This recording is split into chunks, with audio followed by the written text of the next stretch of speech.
Would you support a change? But, hey, Maduro's a bad guy, but I'm very hesitant to have American invasion to do that. It should, one thing is to pressure him, do sanctions, but Maduro's a bad guy. He's ruined their democracy, or Chavez did before that. And he's taken the wealthiest country in South America and made it the poorest, and taken away their democracy. So I'm all for pressuring the guy, but invasion's a totally different story. Would you support regime change from the Venezuelan people? Pardon me? Was there any discussion about possible defense strikes? No. Are you willing to sign on to Hakeem Jeffrey's discharge petition on ACA extension? No. I think it's when you get tax credits and you're earning $600,000 a year, and a third of this money doesn't go to help individuals out. So we want to reform that. That's why I think the two measures we have on the floor, which are not both of them, reform those tax credits and make them better. Were you disappointed not to have seen the video? Yeah, I think it would have been smart to put the video out. Did they give enough justification as to why they didn't? I think they did not on that, but I think they gave a pretty justification of what we're doing. And I think they would have majority support if they requested. We should demand that we authorize. I would vote for it. I mean, I've lost 3 family members from drugs. So I mean, I think most of us have had that in our lives somewhere, and it's taken a huge toll.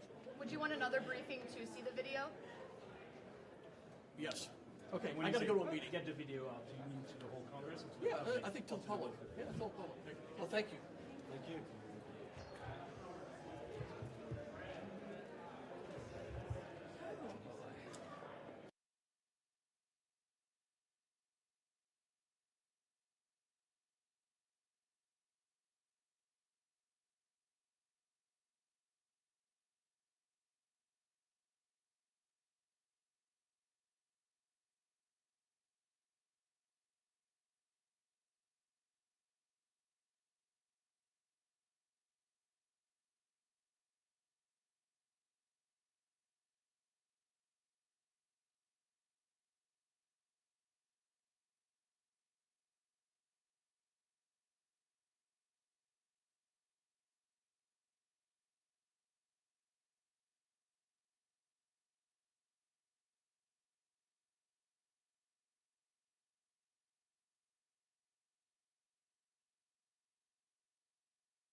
Well,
could.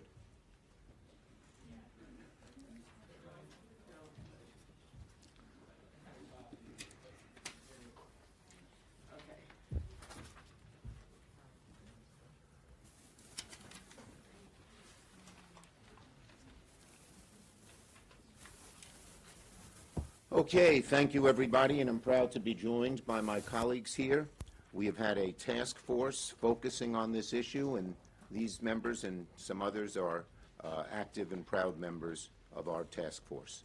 So, look, 27 days ago, every single senator sent Donald Trump a clear and simple message: release the Epstein Files. Congress passed a law, not a suggestion, not a request. The law requires DOJ to release the files by Friday, December 19th. In 3 days, President Trump has a choice: follow the law and release the files, or break the law and continue to hide the truth from the American people. Let me be blunt. We fully expect Trump, Bondi, and their minions to dodge, delay, or partially release these files. If they release some documents and hide others, the American people will see right through it, and they'll ask the obvious question. We are all asking the obvious question that looms. President Trump, what are you trying to hide? President Trump, what are you trying to hide? That's the question the American people are asking. Now, over the past few weeks, Senate Democrats, including my colleagues here with me, have been preparing for every scenario. We're working with the victims' attorneys. We're working with legal experts. We're working with people very familiar with this case to ensure full compliance of the law. If the administration withholds some documents unlawfully, we will know. If they abuse narrow exemptions to hide the truth, we will know. And there will be serious legal and political consequences. This law passed with near unanimous support. The survivors deserve the truth, and the American people are demanding it. This isn't political. Democrats and Republicans agree. The American people deserve the truth. So, Donald Trump, release the Epstein Files. Stop hiding. Stop delaying. Come clean with the American people. And if you don't, the question will only get louder and louder and louder. Trump, what the hell are you trying to hide? Senator Wyden's done great work on the financial end of this and has been a great member of our team. Ron. Thank you. Sorry. Yeah, no, Amy, you go first. Amy goes next. Go. You're closer to the microphone. Thank my colleagues, and there are two cover-ups that need to be discussed this morning. The first involves the Department of Justice, and that is urgent business that we're focused on this week. The second cover-up is being conducted by the Treasury Secretary, Scott Bessent, and it deals with the financial aspects of how the sex trafficking came to be. So let's talk about them one at a time. First, as Senator Schumer said, there's good reason to be skeptical of whatever spin the Trump administration puts out on Friday. Here's why. This wouldn't be the first time Bondi tried to trick the public with a binder full of chicken feed. That's what she did back in the spring, which infuriated MAGA voters, who took Trump and his cronies at their word that they'd release the files. Second, the cushy treatment by the Trump administration of Ms. Maxwell is totally unacceptable. She was right at the heart of the most notorious sex trafficking ring in modern American history. Despite that, Donald Trump himself said a pardon for Maxwell is on the table. Third, the Trump administration did assign hundreds of FBI agents to look at the Epstein file, but it wasn't to hunt down any more pedophiles. It was really to comb through the files for Donald Trump's name. Why? To protect him from public scrutiny. from the beginning, that's what they focused on with respect to Epstein. So Trump and Bondi do not deserve the benefit of the doubt. Second, we need to look at what Scott Bessent and the Treasury Department is up to here. They've got another massive set of Epstein files. It is a critical fight for transparency and to find out how this horrendous sex trafficking operation was funded. For nearly 4 years, Finance Committee investigators have been on this, and we have been following the money. And to do that, you've got to get access at the Treasury Department to the records that we have seen. The staff of major Republicans have seen them, and the file is made up of thousands and thousands of bank documents. And my investigators say that it is a financial roadmap into how Epstein hurt so many families.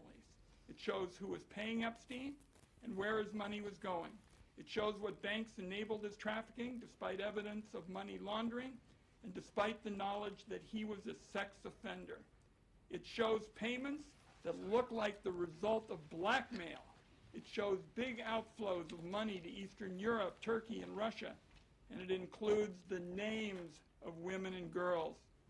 My investigators saw a large portion of these records in 2024 under the Biden administration, but the Trump administration is denying us the file today.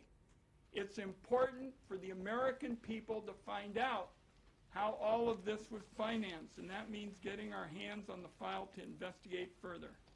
The Secretary of Treasury, Mr. Bessent, has refused now multiple times to hand it over to our investigators.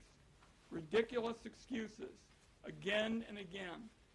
So we have introduced legislation to compel him to turn this over to Senate investigators.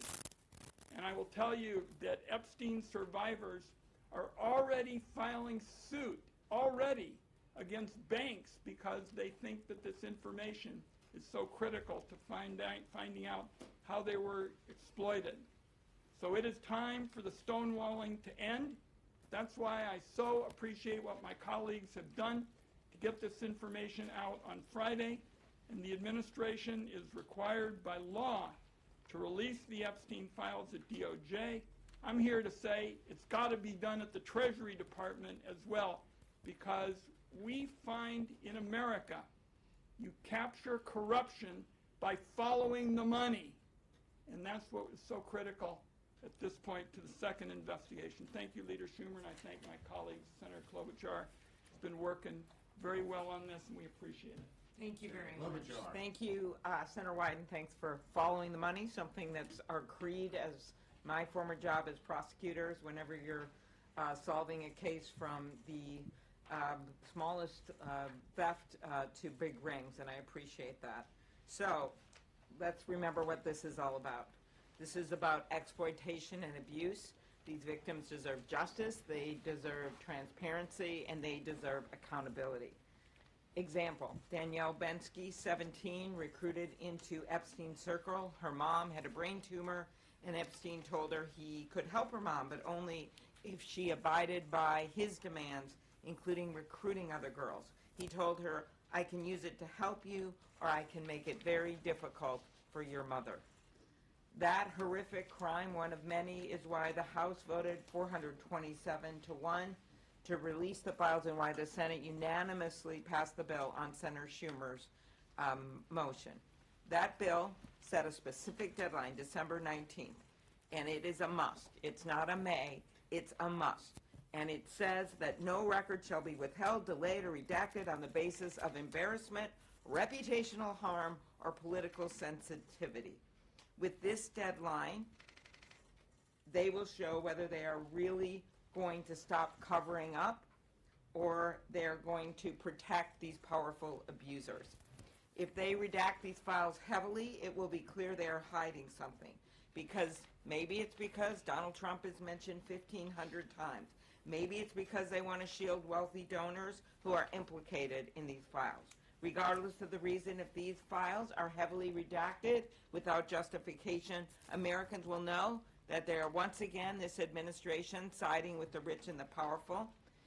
Remember, if the president was actually serious about truth and transparency, his administration would have released these files months ago. All the way back in March, the Attorney General said everything is going to come out to the public. The public has a right to know. It's been 9 months. 9 months. And if the administration withholds or heavily redacts these records, it will be clear whose side they are on. We know the money, follow the money. They haven't released those yet. And then when it comes to this, they literally have the power of the entire Congress telling them, get them out there now. That's what these next few days will tell us. And with that, I turn it over to my colleague who's been working on this for months and been right out front on it, Senator Merkley. We smell a rat. Why? The president campaigned on releasing the files. Pam Bondi assured everyone the files would be released. Kash Patel said the files will be given to the public. And yet here we are. Not a single bit of these files has been released. And then what happened? Well, we had over in the House bipartisan leadership with Ro Khanna and Thomas Massie and a discharge petition. And as the discharge petition started to reach the critical number required, the House went on 8 weeks of vacation in order to avoid releasing these files. That's never happened in American history. And then we find, as they were coming back, what happened? An announcement that some new investigations were being launched. That was on November 14th. And on the evening of the 18th, Senator Schumer went to the floor, asked for unanimous consent that the bill from the House be deemed passed when it arrived in the Senate, and unanimous consent was secured from all to send this message. And what happened the next day? Pam Bondi gets up and says, we have this new information to justify new investigations. The timing of that's awfully suspicious. So the leaders in the House and the Senate demanded a meeting. We wrote to Pam Bondi, Ro Khanna, Tom Massie, myself, Ben Ray Lujan, and we were joined, and I welcomed the bipartisanship of Senator Murkowski to say, we want to know what you're up to. Meet with us and explain these new investigations. What is this new evidence? What are you undertaking? And how are you setting forward a plan to make sure all the documents are released on the 30-day notice? We got a response. The response was, we acknowledge receipt of your letter. Now that's it. So one of the things to watch for is the argument that vast sections had to be redacted in some cases to defend the integrity of some newly invented investigations. One way or another, we anticipate that Trump is going to continue to hide the files that should be released. We must not let it happen. We must not let it happen because we are about accountability for the perpetrators and justice for the victims, and that will not happen unless there is transparency and the documents are released in whole. Thank you. Senator Blumenthal. Yes, thanks to my colleagues, most especially to Senator Schumer for being so steadfast and unyielding. I think we need to recognize why we are here. We are here because of the survivors. Because of the survivors pursuing relentlessly the hideous cause of their victimization, Epstein, but also the rich and powerful people who were Epstein's benefactors and his enablers. The survivors created that public pressure that led to the law forcing release of these documents. Donald Trump must listen to the survivors, and we will know what they are concealing because of the survivors. Your question may be, how do you know that they're hiding stuff? The survivors will give us the knowledge we need to pursue the truth.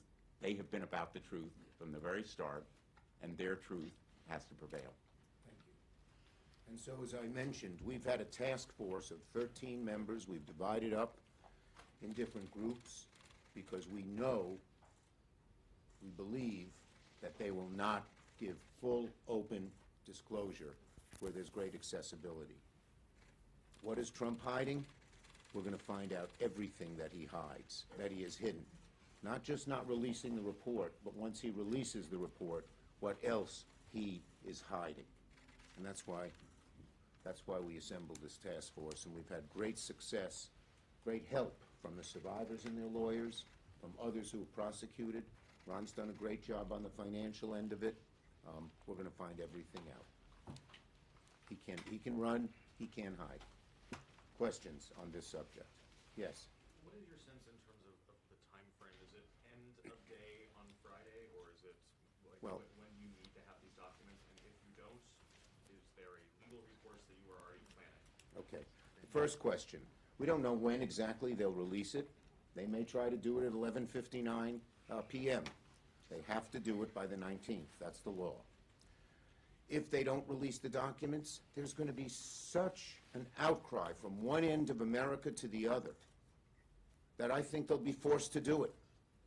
Just as they've resisted all along, but we're at this point.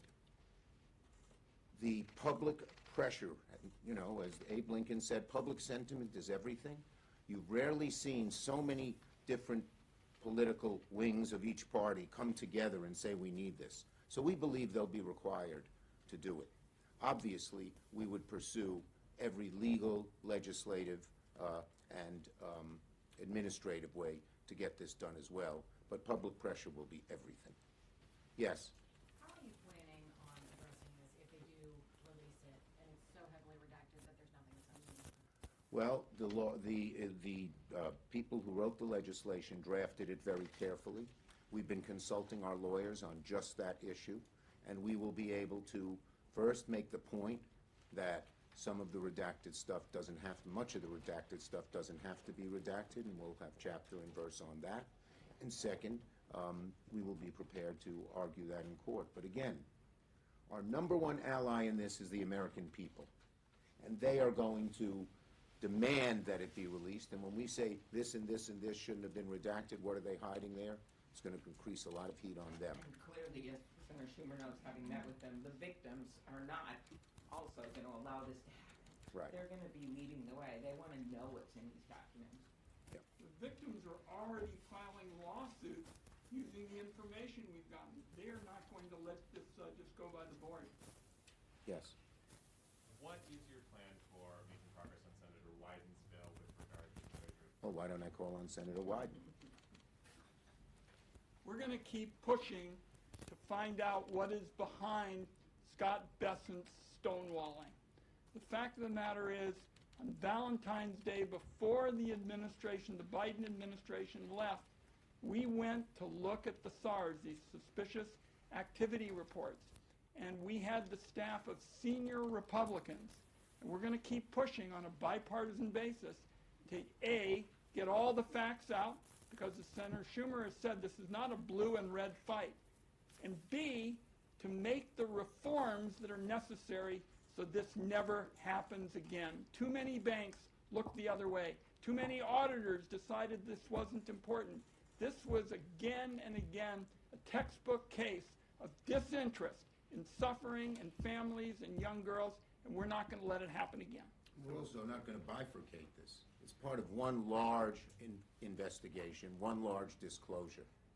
And just as we will do everything we can to alert the public what has happened on the non-financial parts of the documents, with all the horrible things that they did to these women, we're going to continue to keep pressure on the financial parts too. Yes. So let's say these files do get released. Is it just going to be a public release, and you all are just going to let the American people go through them and come to their own conclusions? Or will Senate Democrats, will there be a coordinated campaign? Will there be anything that we can expect next year when you all Well, the first step is to get them all released. That will be our first job. And then, once we have the releases, obviously, it's going to be clear as could be to the American people what has gone on here. But, you know, Democrats will be actively involved, letting people know how disgraceful this has been. The American people should see everything we see. Yeah, they'll see it. Yes. In terms of the timing, if you need to go to court after the release because it's, you know, there are too many redactions or just everything's not there, is that something that can happen quickly, days, We're weeks? going to, you know, we have great lawyers who are ready to go, and we will leave it to them as to the best sense of And are timing. you working But with- certainly, we want to let public pressure build and build and build. And are you working with the Republicans on the court action? Because the law was bipartisan, would it We expect that we will have lots of bipartisan support. Thank you, everybody. Oh, last one. What steps are you guys taking when it comes to learning more about why Elaine Maxwell was moved? I don't know if you saw that Susie Wiles, the president's chief of staff, We said saw that. she had no idea, the president had no idea. I'm curious, I don't know whether those will be. She should not have been moved, and I think when the files are made public, the pressure on to disclose how that happened, why that happened, and to undo it will be very, very real and strong. Is that a focus of one of these task That is one of the focuses is on what happened and what they've tried and what they have tried to do to cover up everything, including what happened with Ghislaine. Okay.